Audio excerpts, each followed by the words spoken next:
All right, hi there. I'm Chris. This is our channel, Two Wheels Big Life. And today I want to give you 3 embarrassing mistakes that we made when we took a motorcycle-only road trip. But first, I want to clarify what I mean by motorcycle-only road trip. If you have followed our channel at all, you know in the first year we took off and lived off of a Harley-Davidson motorcycle, pulling a Bushtec trailer, and then I rode a K1200 GT. In our second year, Richard again rode the Harley, and he pulled a bunkhouse motorcycle pop-up camper, and I rode a BMW R1250 GS. We're in our third year now. We are traveling around in what we call a hybrid camper, towing the bikes, putting them on the back of the truck. But we are switching for several reasons, high gas prices being one of them. We are switching to just going out, leaving our base camp camper behind and going out on long, multi-day, multi-week motorcycle-only road trips. All right, so that being said, that's what I mean by motorcycle-only road trip. There's always several ways to skin a cat. You know, I don't like that saying because I like cats, so cut a pie, I don't know, is that a saying? Anyway, moving on. All right, let's get into it. Mistake number 1, I overloaded my motorcycle. Can you believe it? Shocking, I guess, I don't know. I packed like I was gonna be gone for a whole year. So, yeah. And I would have immediately known that something was up if I had taken my own advice. Do a trial run before your trip, if at all possible, if you have the time. But if I had done a test ride on the motorcycle, at least loaded it up, rode it around the block. But no, did I do that? No, I waited until the day we were leaving and loaded threw everything on the motorcycle in the rain and barely made it out to the road without dropping the bike. So we make it to a gas station, and I did readjust some things on my bike to make the balance feel a little bit better. If we hadn't been under such a time constraint, I would have said, let's turn around, let's go back to base camp, let's rearrange, and let's download, let's get some stuff off the bikes. But unfortunately, we were on a time constraint and we had to be somewhere, so we had to keep going. Later on in that trip, I did do the walk of shame into the post office. What is this? What are you doing again? Nothing. What are you doing? Just nothing. Yes. Are you downsizing? Yes, I am. And I had a whole big box of stuff that I sent back. I'm not confessing to what was in there. So yeah, it just was stuff that I didn't need. I shouldn't have brought. If I had taken the time, done a test run, really paid attention to what I was packing. So all I can say is please learn from my mistake. You don't need and want an overloaded bike. If you forget something, pull into a Walmart, pull into a gas station, pick up a small amount of what you need. You know, you don't need a big jar of shampoo, you need a tiny shampoo. You need a couple aspirins, you don't need the whole bottle of aspirins. I mean, I think you get the picture. I know we've all overloaded our bikes, and yeah, it's just not fun. So anyway, that's my advice for tip number 1, is don't overload your motorcycle. All right, tip number 2 is rain gear. If you have it, bring it. Even if you never use it, it's nice just to have, just in case. And if you have to use it, did you know that there is a proper way to wear your rain gear?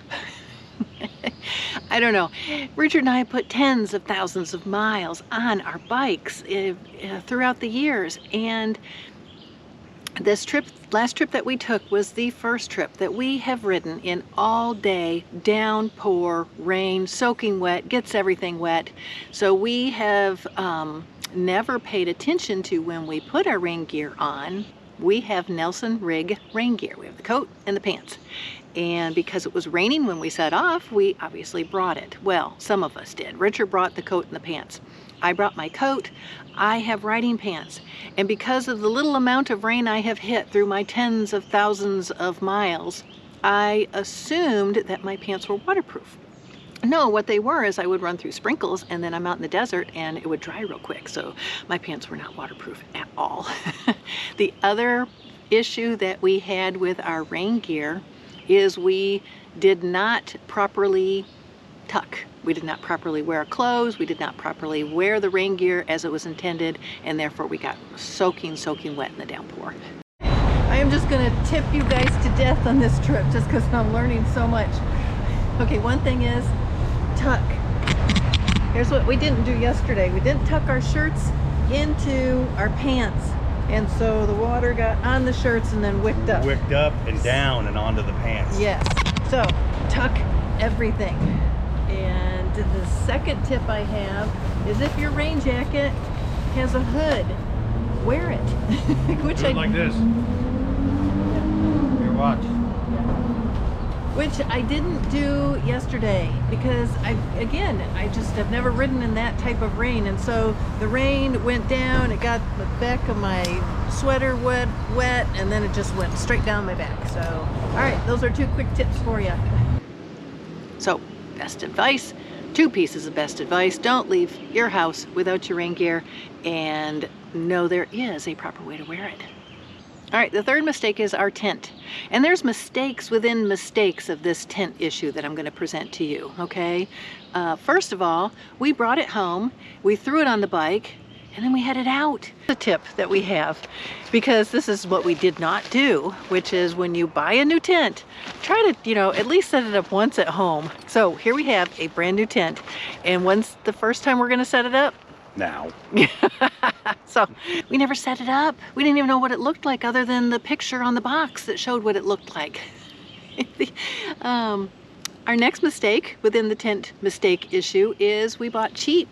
I'm talking walk into Walmart, pull it off the shelf, cheap, cheap, cheap. So yeah, the tent that we bought had only a roof only rain fly on it. We liked this tent because it had standing room in it. We're old. I don't like wiggling into my clothes while I'm laying down. I like to stand up. I'm kind of tall and I like to stand up, put my clothes on, walk out of the tent.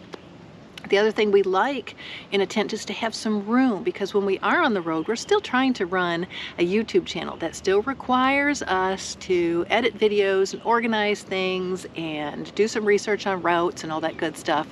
And we thought if we get hit with bad weather, we can hunker down in the tent like we did in our first season, and we can still continue to work. However, looking at the flimsiness of this tent that we bought and the roof-only rain fly, if we had been in any type of downpour, yes, we could have hunkered inside the tent. We couldn't have gotten any work done because we'd be too busy bailing and mopping. We would have gotten soaked inside this tent.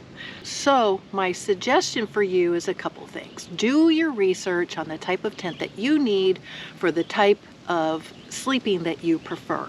I highly suggest that you take a look at, Tim Collins has a YouTube channel out there. It's called FTA Adventures, or 40 Times Around. He has a YouTube specifically on choosing the right tent. It's called How to Choose a Tent for Motorcycle Camping. I highly, highly recommend it. We watched it when we got back. I learned tons. I'm sorry, Tim, I should have watched it before we left. We wouldn't have made that mistake. Yeah, so now we have to go out tent shopping. We now have a much better idea of the type of tent that we're looking for with the style that we need. We'll see if we get it right the second time. Or the third time. They say the third time's the charm. Anyway, those are just a few of the mistakes that we made. We made a whole lot more, but I'm not going to confess to those. Not on live camera. Nope. Yeah. If you got anything out of this video, give it a good thumbs up, hit the subscribe button, and y'all stay safe out there this summer and have a blast riding those roads.